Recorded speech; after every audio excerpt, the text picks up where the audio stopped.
Okay, so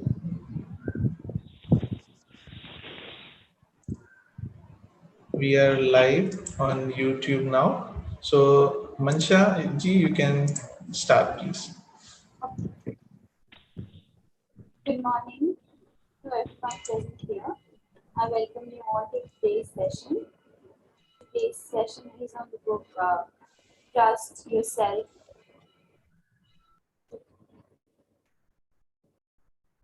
Right, sorry. What is God?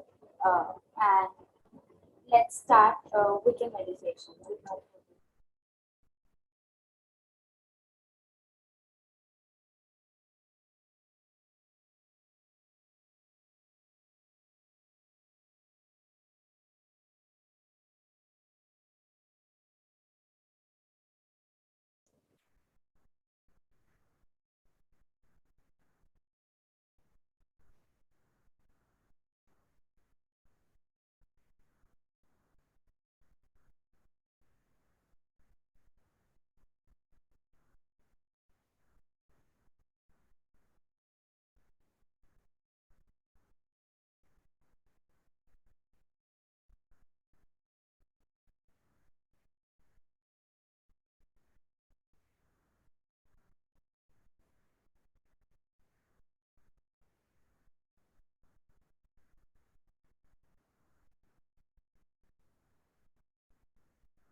Okay. So, O hidden life, vibrant in every atom. O hidden light, shining in every creature. O hidden love, innocent all lives. May each who feels himself as one with thee, know is therefore one with every other. So, our today's session will be by Brother Shikhar, who will talk about what is God. Brother Shikhar is a graduate in nautical science from Mumbai University. He worked in the merchantile shipping for about 10 years and became a member of Theosophical Society in 2008, influenced by his mother, a long-standing member of PS. He is the founder member of Riya's Theosophical Lodge and plucked at 3 years Lodge, sorry, and made 3 QS group in Lucknow. He conducted several study camps, seminars, workshops, youth camps for Indian section at various places, and he has been given the duty of international speaker of the TS since 2009. Now, let us welcome him for our today's talk. Thank you, Sister Mansha, for the introduction and the opening of the meeting. And I'm just going to share the screen.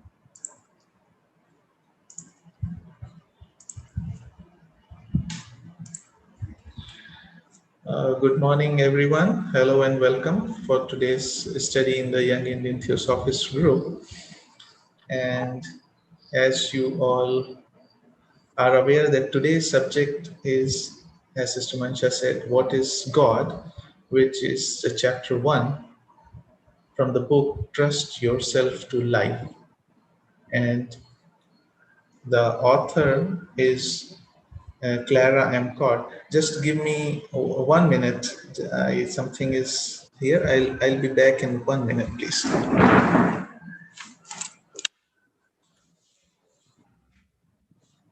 everyone.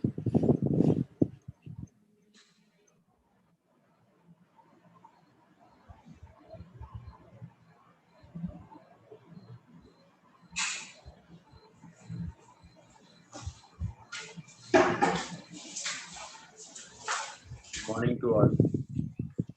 I'm using. Sorry for the interruption. So today's study is that what is God, and we will be reading the chapter 1. But before starting our study, as few thoughts to ponder about is that this question or this query has presented itself to human being ever since the mind was awakened, and forever this question has been doing the rounds. And at a certain stage of evolution, every human beings ask this question about who am I, what is God, and what is this universe all about.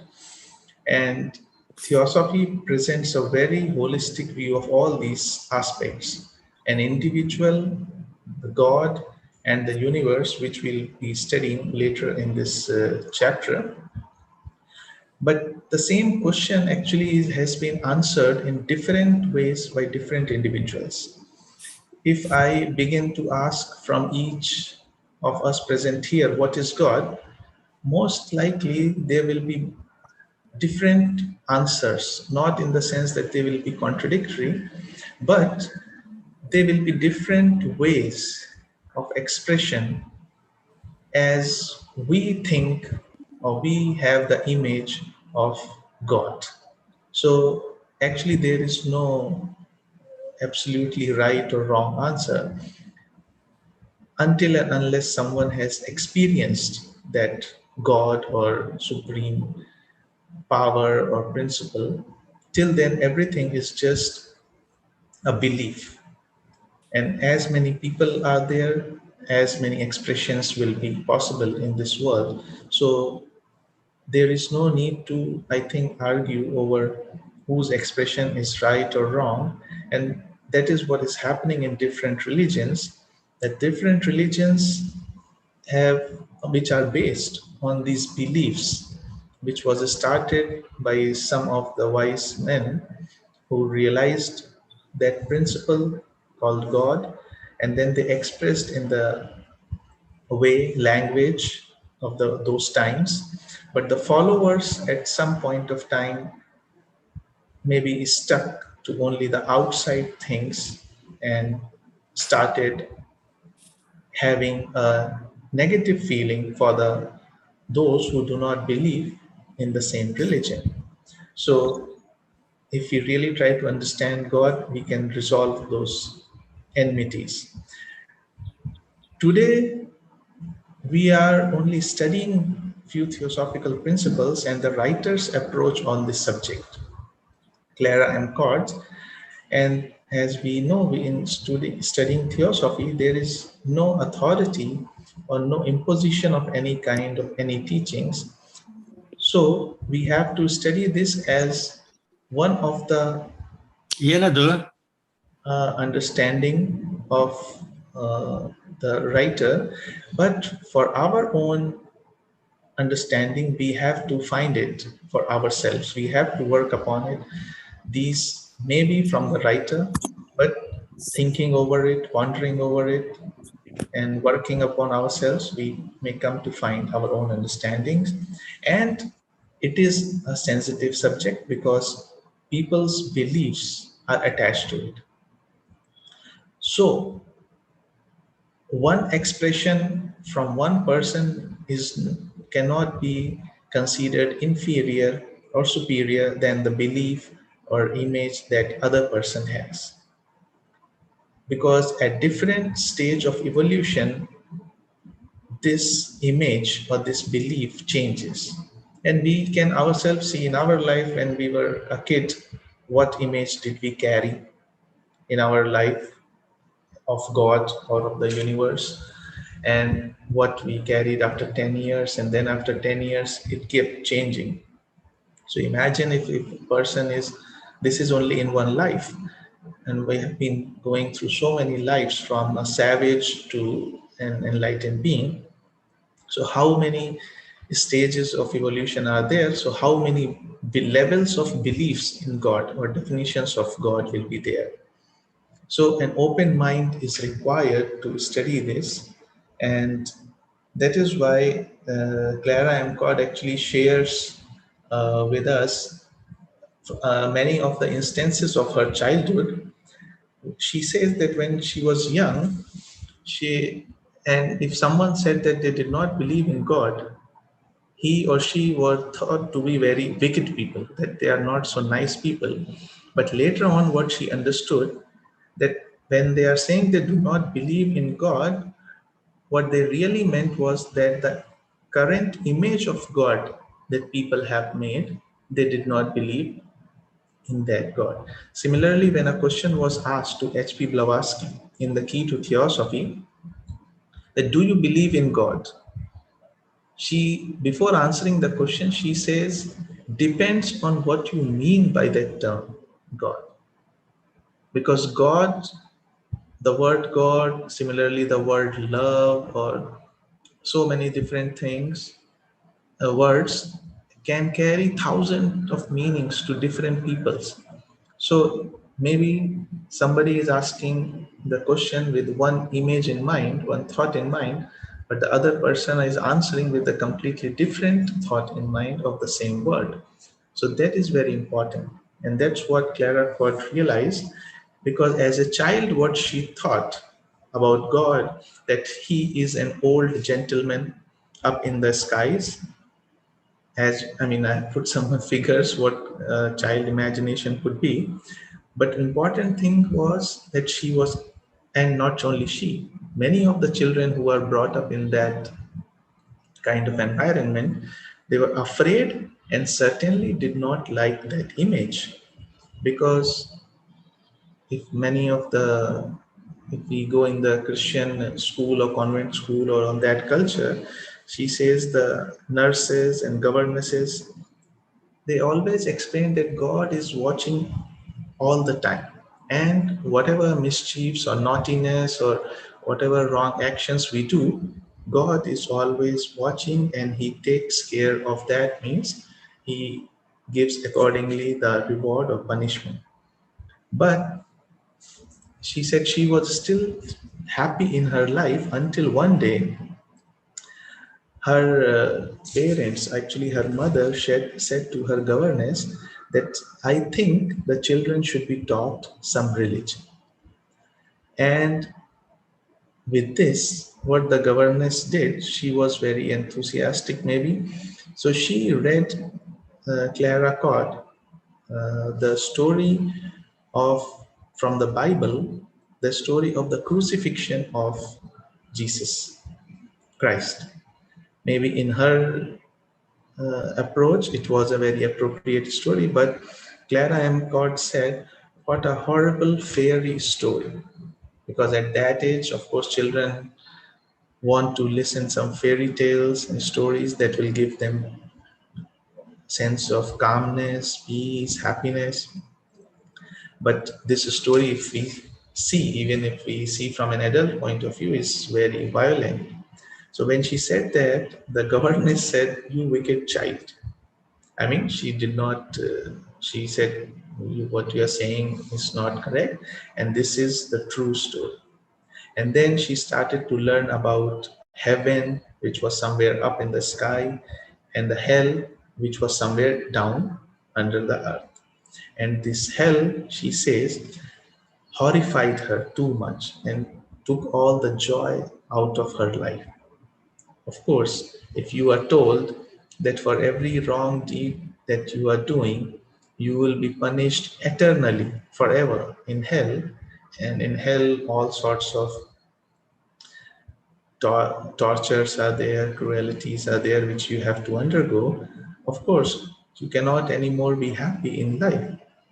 And also, she gives a hint that he says for some reason that the psychologists could explain, which means uh, she knew that maybe her parents were behaving in a way that maybe in their interaction or with the outside people, that they are behaving in a way that Clara Cord thought that they are going to hell.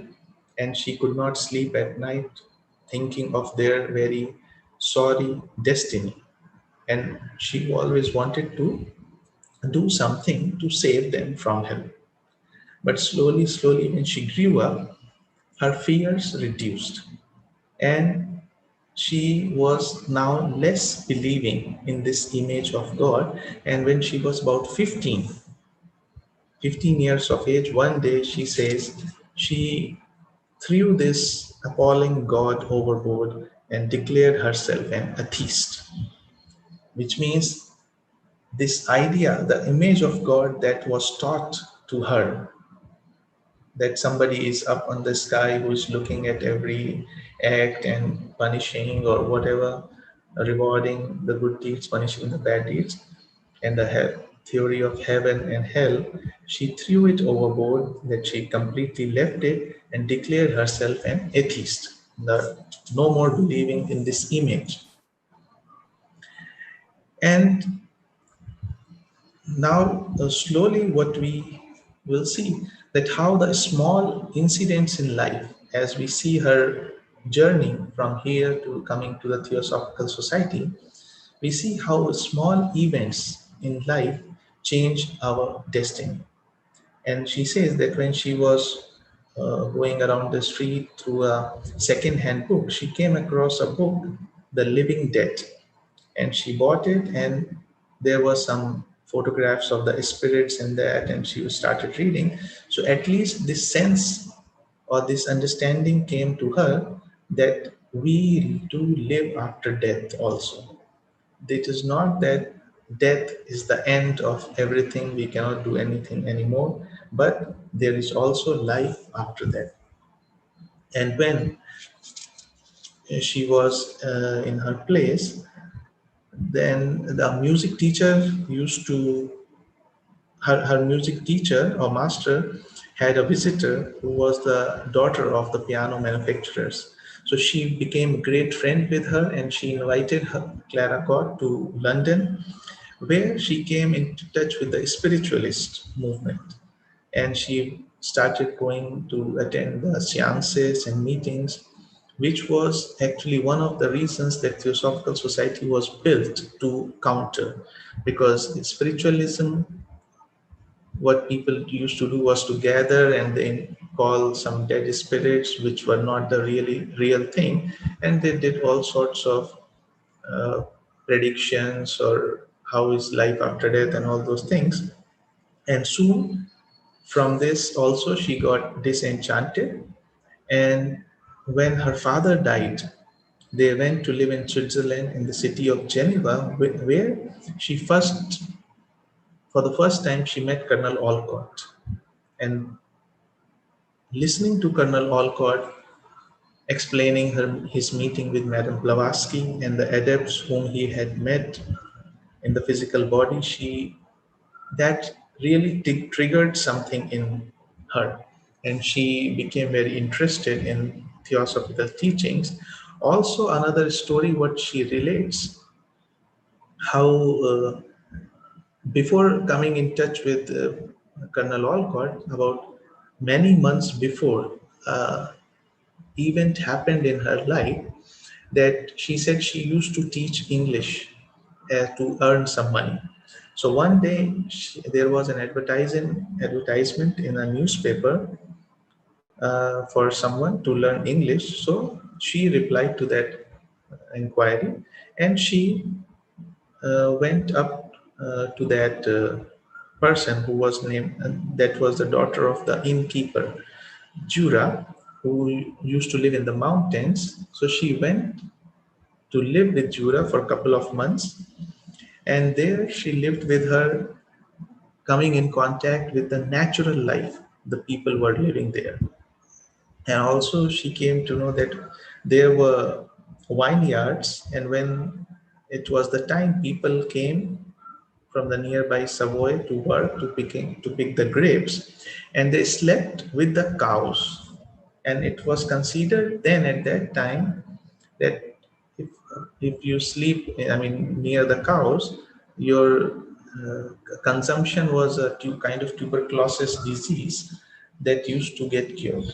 And in the recent studies also, researches, it has been found that people who are suffering with depression, if they just go close to cows, spend some time with them, caressing them, just look at them, to a large extent their depression is reduced.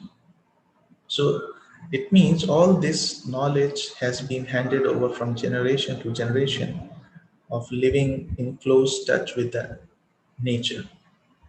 And there she met many wise women who used to gather some of the herbs in the early morning, and they were also clairvoyant, she used to say. So in those days, since she didn't have any degree or any much education, she was very, let's say, not so sure how she will earn her livelihood or money to, spend her life.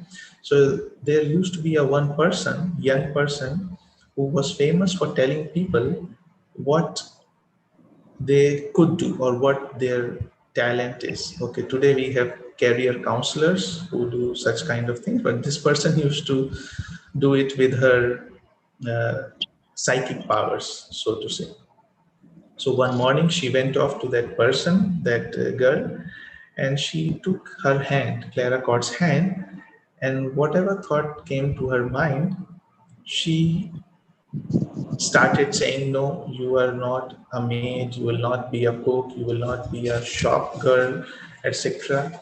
And suddenly she sees something. What she sees is, she says, I see you on a platform with hundreds of people before you. So Clara Cord asked, am I going to be an actress? She says, no, you're not an actress, but it sounds to me like the music of Richard Wagner. Richard Wagner was a very famous musician of the 19th century. And as you can see on the screen in the book Thought Forms, there is a small church building and they were doing the choir on Richard Wagner music. And you can see how large thought form is created. It's almost 900 feet in the height and the uh, base of that thought form. So uh, that was the kind of thing that this girl saw for Clara Cord, and this is even before that she came into contact with Theosophical Society or Theosophy. So what Clara Cord is saying, that from this story, that it's not just her. There may be many people, thousands of people who are brought up with this horrifying image of the deity or God. And in many religions also we see. And many of the people are religious due to this fear. They are not religious because they love God, but they are religious because they fear God. And so that is why, that is the reason why she says there is now a growing revolt against this incredible horror. And she quotes the Bishop of Woolwich, Dr. John Robinson, that our image of God must go. People argue sometimes, but of course, that there must be someone who created all this universe. It cannot grow out of nothing. And also, they say that God made man in his own image, and by which they mean that our physical body is like the God. And we will discuss it a little later, that what does it really mean that God made man in his own image. So what we do not realize, that she says that all these are symbols and we are sticking on to the symbols, leaving the essence. And that is why this misunderstanding about what is God is taking place. And we must not take these images for realities, because the angel, also she quotes Indian scriptures, that there is a difficulty whether the metaphysical or the personal idea is nearest the truth. Like there is a person who is God, or there is no person but a principle.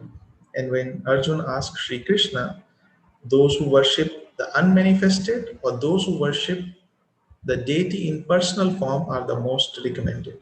So Lord Krishna replies that the difficulty of those whose minds are set upon the unmanifested is greater.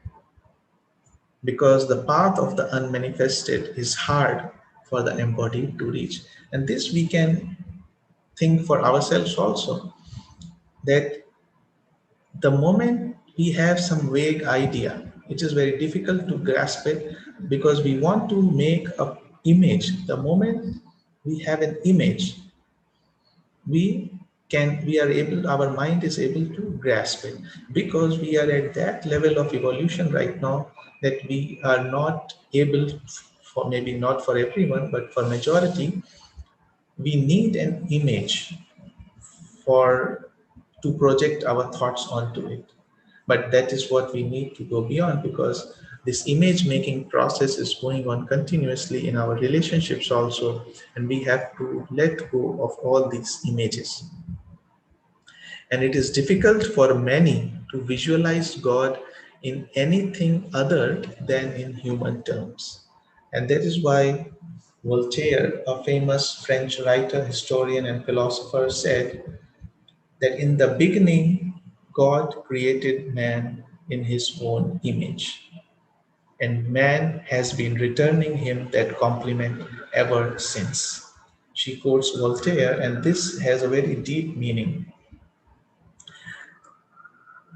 If we look around in all the religions, actually, this is said and everywhere. In the beginning, God created man is in his own image. कण कण में भगवान और सब में Allah नूर समाया. That is, in different religions we see. But after that, man has been returning him that compliment ever since. Means this statement is understood by our mind that just like we are, God is also the same. And based on this idea, human beings have made the image of God, returning the favor, returning the compliment that God is also like us. And what are we? Not also the best of us, which we are, but the worst of us. Like, we become happy with flattery. If somebody praises us, we feel proud. If somebody does not say hello or welcome us, we feel bad. And all sorts of things are there. So similarly, we think by doing the same things to the image, whether in temple, church, mosque, or anywhere, we can get the favors, special favors from this image, God, which is actually not real, because that is the image that what human being have created of God. But what actually is the image of God in which he created us? If we see in most of the major religions of the world, there is the image of the God in Trinity. We are not right now talking about the 33 crores Devis, Devtas that Hinduism have, or other religions are monotheistic of that sort. But most of the religions of the world, if we see, they express that God principle in a Trinity form. As you can see on the screen, I'm not going to read all of them, but every religion has. But in Hindu religion, you have Shiva, Vishnu, Brahma. In Christian religion, we have Father, Son, Holy Ghost. And we have Zoroastrian religion, Ashvashish, Vahishishta, Vohuman, Ahura Mazda, and so many others. So basically what it means that God, the manifested God, is in triple aspect. So that triple aspect in the right hand side of the screen, if we see, is what we are. We are also carrying that spark of Shiv, Vishnu, and Brahma within us, or not within us, we are that. And that is what is declared in the highest teachings of Upanishads, that Aham Brahmasmi. I am Brahma, or I am that God, you are God, and everywhere in this manifestation, everything is God.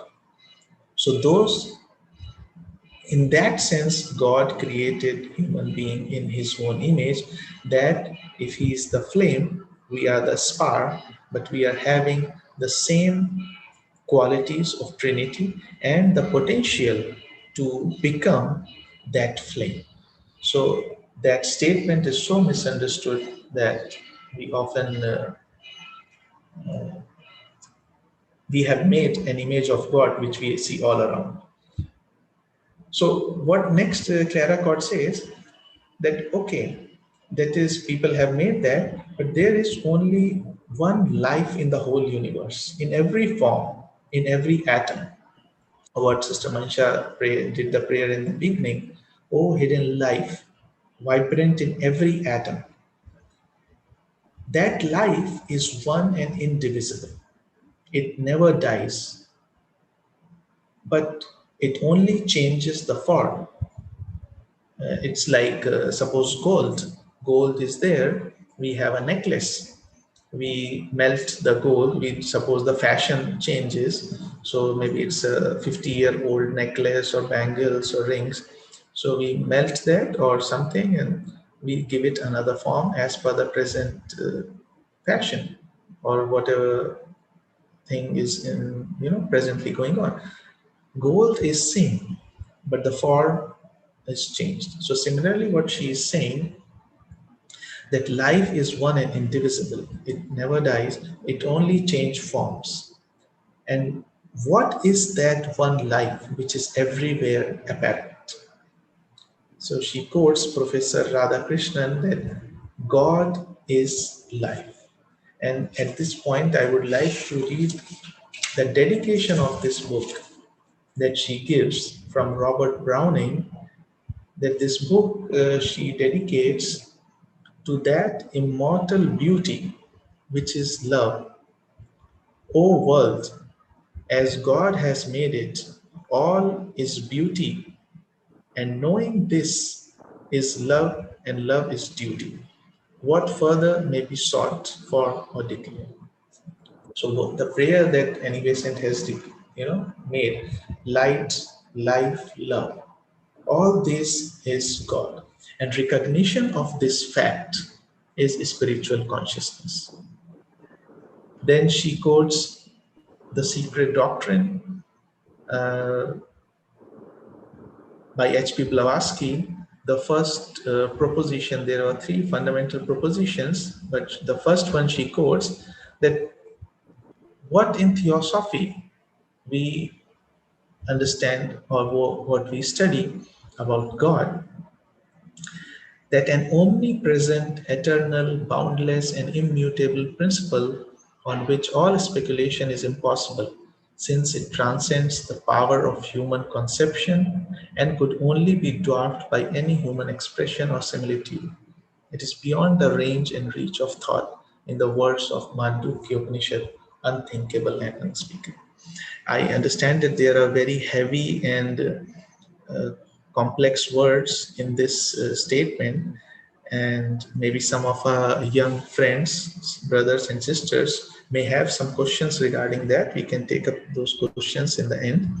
But just to continue study, I think is God, if we think of God, the word God, not as a person, but as a principle, like we study law of gravitation, law of thermodynamics, law of different law of the principles of heat, light, all this. So do we say that gravity is a god, or light, I mean physical light is a god, or heat is a god? No, they are the principles, they are the elements which are working based on certain principles. The water will boil on 100 degrees centigrade. Okay, if you change the altitude, it may vary a couple of degrees, but at the same place will always boil 100 degrees centigrade. So basically there is a law, a principle that is governing everything. And that principle is omnipresent. It is everywhere, inside us, outside us. Even there is not a single point in space where it is not. And I think those who have studies the planes and everything, they will understand this. That principle is eternal. It never took birth. It will never die. It has no boundaries, and it never changes. Or we can say it is ever new, on which all speculation is impossible. This is very interesting that no matter how much we study what is God, no matter how good lectures, videos, or excellent, talks we can have, discussions, whatever we want, we can have, but all of that will count for nothing because that will only be in the range of our thought. And this principle is beyond, it transcends the power of human conception, which means by thought, we can prepare the ground in which the seed is sown. But when the sprout will come out, that is not in our hand. We can open the doors, windows of our house. That is in our hands, yes. And by studying and discussing, we are doing that. But when the wind, when the sunlight will come inside, that is not in our hand. For that, we have to have patience. And that is what is very important, that the only thing that it is like, uh, if suppose the sun, we were discussing the other day, do you think the sun, if we think of the sun as a being, will ever know what is darkness? Because wherever the sun goes, there is light. So the sun may never be able to know what is darkness in that sense. So in that sense, our thought, our mind is right now at that level, that we cannot assimilate this principle. And some of the times during meditation, during deep sleep, we can. And doing all these discussions, especially arguments, because arguments are not at all needed, because we are at this arguing only at the mental level, we are only bringing it down. So instead of arguing, we try to understand everyone's point of view and increase the horizon of our mind. Then also she quotes the same thing uh, from the Idyll of White Lotus, the light on the path, the second great truth, that the principle which gives life and in us, without us, undying and eternally beneficent.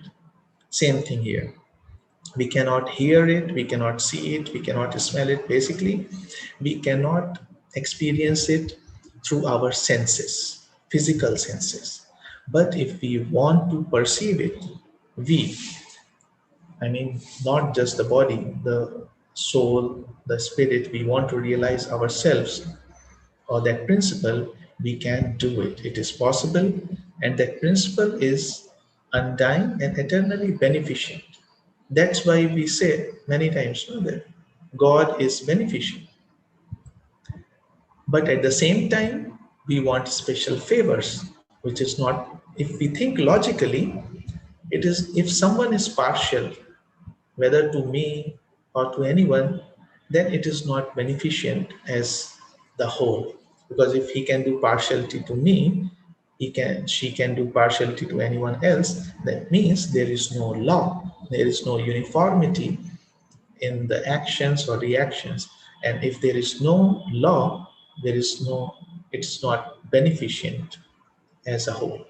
And the third thing she quotes, Clara quotes, is the third fundamental position from secret doctrine, that basically all of us, it calls us souls, that we all are identical with the universal oversoul. Also, you can call God or that principle.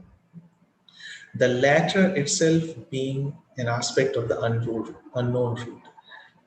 We all know that there is unmanifested God, and then unmanifested becomes manifest, and then from manifest there is further series of manifestations that come down till what we see.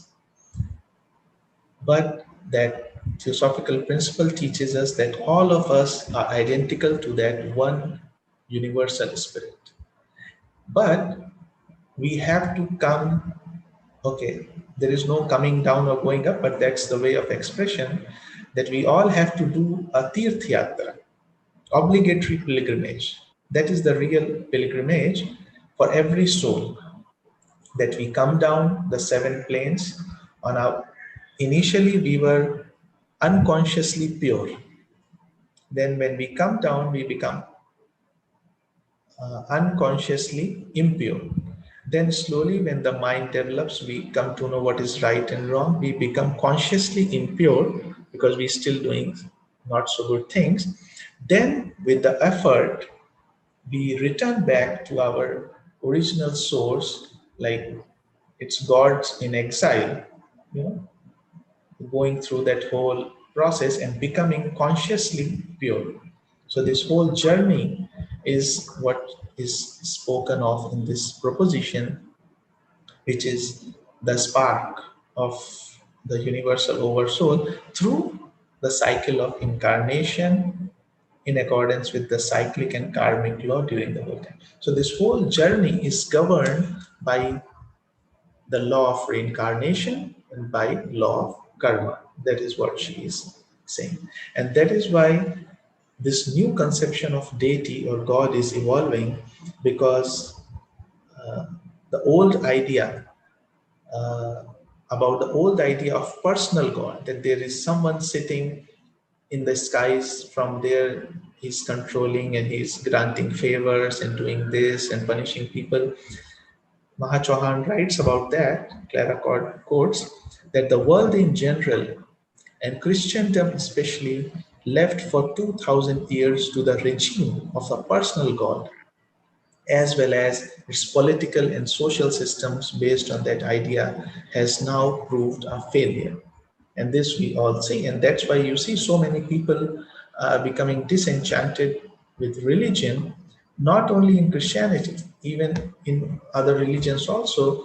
People are preferring to become an atheist or becoming spiritual rather than religious, because the idea, that image of God like this kind of a person, is kind of uh, being outdated, because it does not fit in our intellectual evolution, because intellect demands logic. You cannot tell somebody to believe in someone else until and unless there is some foundation of that sort. The same thing Master KH writes, and this is a very controversial letter in which, right, Master KH writes, and many people, I think, of course, might understand it differently, that neither our philosophy nor ourselves believe in a God. Now we have to understand that when he is saying in a God, it's not that universal principle what we just talked about. It is that image of personal God that was being spread and people were believing in. That's why he says, least of all in whom, whose pronoun necessitates a capital H, because whenever we write his or he or she or about God, we write with capital. So he says, on one hand, you say it is omnipresent, eternal, boundless, and then you make him a form that he is on the sky living there. Both these things do not go together. So he says, unless he or it is the very essence and nature of this boundless eternal matter, that is, man, a human being, God, and universe, everything is one principle. God is its energy and motion. We cannot regard him as either eternal or infinite, as yet self existing. Okay, we are like end to the time, 15 minutes remaining, so I will also be coming end of the this chapter. In the end, Clara Cott gives summarizes her talk in 4 sutras. Life is God, life is universal. In life we live and move and have our being. Life evolves and does so in cyclical fashion, and the ancient Greeks told us that. And life evolves under the reign of immutable law, the true commandments of God. So basically, it's along the same lines that we study or that we pray or do the universal invocation that, oh, hidden life vibrant in every atom. The word can be anything again. We can replace the word God with some other word, consciousness, life, light, love. But it is not the word in itself that is important. It is the meaning that we attach to that word which is important. So we can give any word, X, Y, Z, or whatever, but if that word gives the sense of universality, if that word gives a sense of eternity, boundlessness, immutable, beneficency, then it means that principle, whatever we are naming it, is God. And the concluding words from Clara is, which are very, I think, inspirational for our daily life also, that life is God. Said. Let us remember, let us remember that whenever we see a flower blooming, a lovely tree spreading its branches, the ebb and flow of the tide, we are watching the divine life in action. We cannot know God until we succeed in merging our little human consciousness with the immortal, all pervading consciousness and the life around us. I think that's very self explanatory that God is not something different from this universe, from us. Everywhere, whether it is the forest, rains, flower blooming, trees, or any creatures, everything, the life in motion is God. And but the only thing is we cannot realize it, we cannot know it until we have merged our, we have ended our sense of separateness with the others and merged our human consciousness with that all pervading consciousness. And the same thing is mentioned in the last words by Master DK that Clara quotes, that life cannot be expressed in words, nor can its realized perfection. As long as a human being is in the form, he cannot realize what life is. So basically, we can study a lot, we can discuss a lot, we can think a lot, but it is beyond the conception of our physical senses or even mind. Only once we transcend the mind, then we'll be able to realize the life in its perfection, which is God. And with this, I stop this chapter because this is completed, and we can open for any discussion or anyone wants to say anything. Thank you, Brother Shikhar.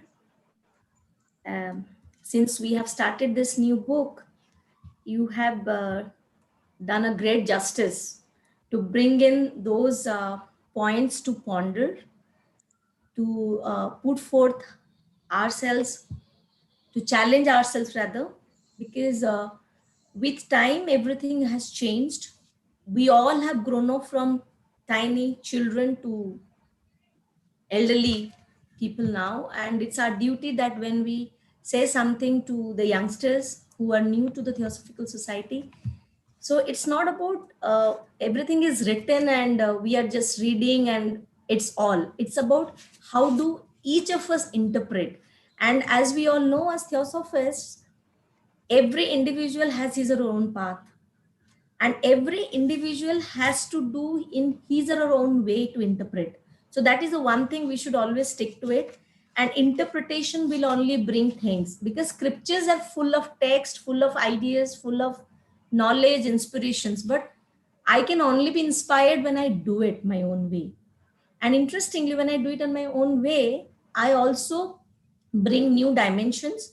I fall, I rise, I fall, I rise, and then I realize. The best thing I learned from your whole description is we all are unconsciously pure.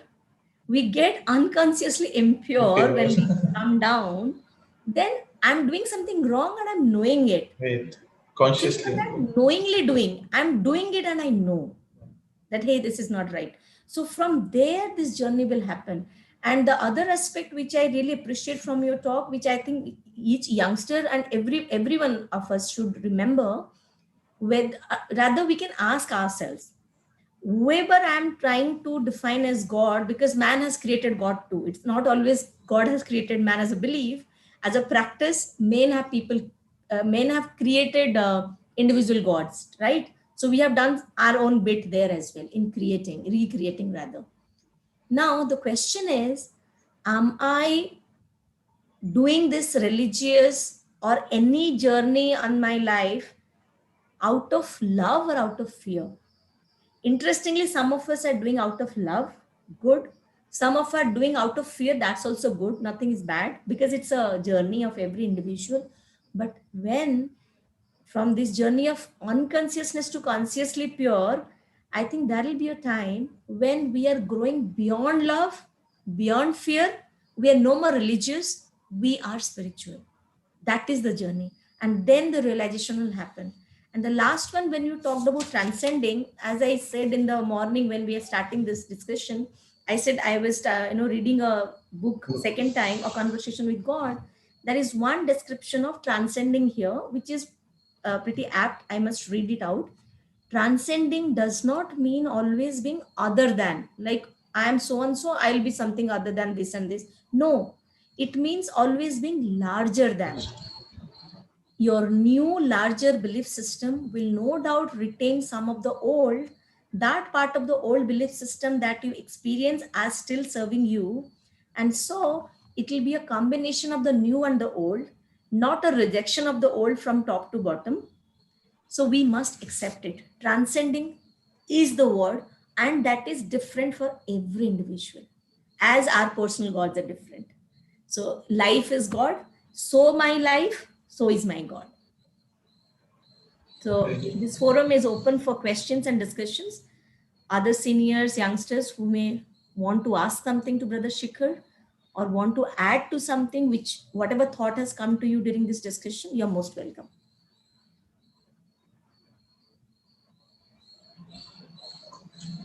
Manshaji, Yes. what is your idea of God? Okay. So my idea of God would be someone who provides me to fight every day, to have the strength to wake up every day, someone who gives me the strength, or inner soul that gives me the strength to just get past everything that I have for the day, or maybe in every week. Be someone or something that provides me that confidence, that you can get past this, you can get better, even better each day. That's what my understanding of God is. Okay, so it's the strength, the inner strength. I think Subralina ji shared that. Okay, I shared that image in one of the daily quotes, that when somebody puts a hand on your shoulder, then it increases your confidence. But when that hand is not on your shoulder, then you become your own strength, and that strength is God. So very aptly, so I think, yeah, that strength is driving us all in different ways. Thank you for sharing that. And anyone else who would like to share their thoughts on the subject? Or, okay, I think the approach should not be that whose image or belief is superior to someone else, or you may someone make fun of someone else. That is not the approach, because as we just discussed, everyone's, as Sorolina ji say, everyone is different, and there is uniqueness, not superiority or inferiority. Everyone's approach is different. So there is nothing wrong in having whatever belief we have of God, of course, as long as it is beneficent and good for everyone, not hurting or not in that sense. So all are welcome to share. We have few minutes remaining. Dhanalunshi ji, have you composed something by now, like every Sunday? नहीं, कुछ भी नहीं बना पाया हूँ क्योंकि it was really wonderful to know such thoughts about God by written by something. और जैसा आपने बोला कि जो कुछ उन्होंने इंटरप्रेट करके लिखा है वो उनका इंटरप्रिटेशन है, तो शायद इस अनंत चीज को इतने 15-20 मिनट में आज 1 घंटे के अंदर सोचना कि मेरा नया इंटरप्रिटेशन क्या होगा वो समझ में नहीं आया। लेकिन हाँ, इतना जरूर है कि जो भी ये सोचता है कि भगवान क्या है, दरअसल वो अपने अंदर ही एक शोध कर रहा है, और कहीं ना कहीं वो उस विचार को सोचने के लिए अपने अंदर ही एक आत्मविश्लेषण करता है। और मेरे ख्याल से ये जो एक एक्सपीरियंस से वो गुजरता है या उससे अनुभूति से गुजरता है, वही शायद एक सबसे बड़ी प्रार्थना है, और उसी में कुछ भगवान का सत्य छुपा है, ऐसा मुझे प्रतीत होता है। जी बिल्कुल, बहुत अच्छी बात कही तरल जी ने। यस, कि in that inner journey of everyone, in that we find God.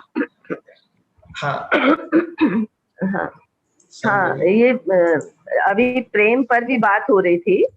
प्रेम जो है बहुत बड़ी शक्ति है, तो इस पर एक शेर मुझे याद आ गया था, जो हमारा जो प्रेजेंट आकलन है रिलीजन्स के बारे में, उस पे एक शायर ने लिखा है कि मंदिर को तोड़िए मस्जिद को ढाइए, मंदिर को तोड़िए मस्जिद को ढाइए, पर दिल न तोड़िए ये खुदा का मुका, पर दिल न तोड़िए ये खुदा का मुका। तो ये देखना है, जैसा भी कहा कि हमें हर्ट नहीं करना है किसी भी वे में, लेकिन स्पष्ट बातों को भी विनम्रता के साथ हमको प्रेम के साथ रखना है। और एक चीज और है कि धर्म का परिभाषा क्या है, अक्सर ये बात आती है, तो मुझे जो लगा है वो ये है कि आपका कर्तव्य कर्म ही आपका धर्म है, आपका कर्तव्य कर्म ही आपका धर्म है, ब्रैकेट में मगर प्रेम से। तो इतना भी करना अगर हम सीख लें तो हम उस तीर्थ यात्रा की ओर आगे बढ़ जाते। Thank you. Thank you, Sister Rusmati ji. Duty with love and not to hurt anyone. And I think the same thought is conveyed by Sister Sharnas from Bombay. She has written in the chat that most important is to value everyone's unique approach rather than arguments, which is totally that we have discussed, that no one's approach is higher or lower. Everyone is unique, and we should respect that.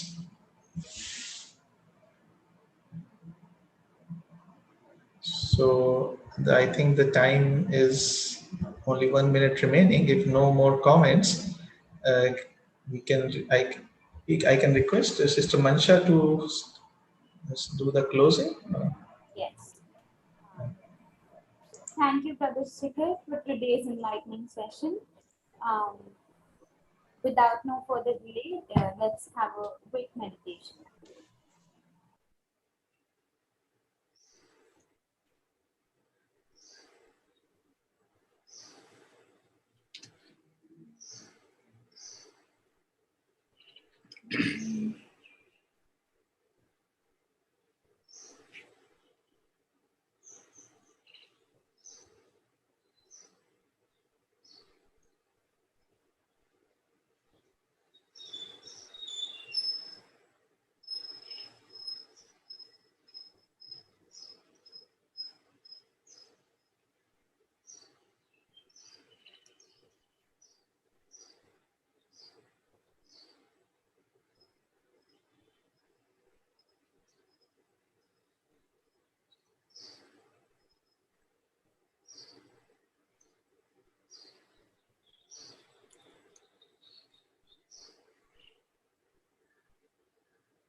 Let's have the closing prayer now. Om Sarve Vaya Sukhina Sandhu Sarve Sandhu Nirmaya Sarve Bhadrani Pashyantu Ma Kaschid Bhave Om Shanti Shanti.